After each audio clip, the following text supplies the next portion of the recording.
Kita ingin bikin hotel yang nggak terlalu masif gitu ya. Ingin hotel yang benar-benar bisa nyatu sama sekitarnya, nggak saling ngehalangin, nggak balapan. Dan secara penggunaan lantai kerja gitu ya, kita nggak banyak makan footprints-nya.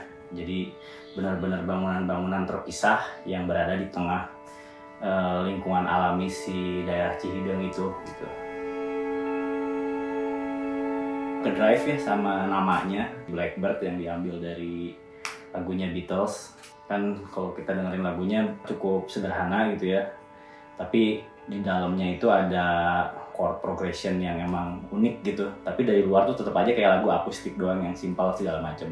Jadi dari situ juga kita ingin bikin bangunan yang mungkin secara nggak langsung mencerminkan si atmosfer lagu itu gitu ya. Sederhana, lebih alami rasanya, tapi itu di dalamnya tuh sebenarnya ada banyak progression yang secara ruang, secara sirkulasi, secara bentuk gitu yang sebenarnya ada di layer bawahnya si bentuk permukaannya. Untuk bikin hotel dengan operasi yang cukup pakem gitu ya secara servisnya, kita harus ngebedah atau ngebongkar hotel yang biasanya terbentuk dari satu bangunan besar gitu ya ke dalam kurang lebih 6-7 mesing terpisah. Nah itu tuh kayak gimana caranya orang bisa terhubung secara operasi servis maupun sebagai pengunjung tanpa kehilangan kenyamanan, itu menjadi tantangan utamanya. Belum lagi ngomongin konturnya gitu kan, harus ada naik turunnya.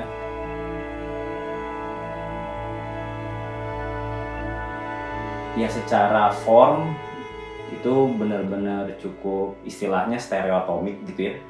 Kita menyediain banyak banget bidang solid gitu ya, biar interior designer maupun user tuh punya banyak background atau punya banyak lahan untuk bisa lebih ngerasa terlindungi atau hangat ya di saat yang bersamaan di dalam si bangunan yang ada di lingkungan cukup dingin gitu.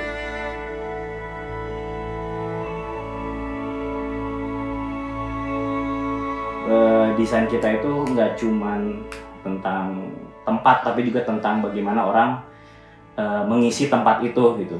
Dan saya yakin orang-orang Indonesia gitu atau banyak orang perlu ruangannya itu jadi void untuk berbagai macam ingatan kolektif gitu ya. Jadi dengan banyak bidang-bidang itu tuh setelah bangunannya dirancang, mereka tuh bisa ngisi gitu ya dengan poster, dengan foto-foto atau nggak misalnya dengan wall treatment segala macam yang cukup banyak gitu ya, sehingga mereka juga bisa inhabit si area itu di kemudian hari. Itu dari segi bentuk.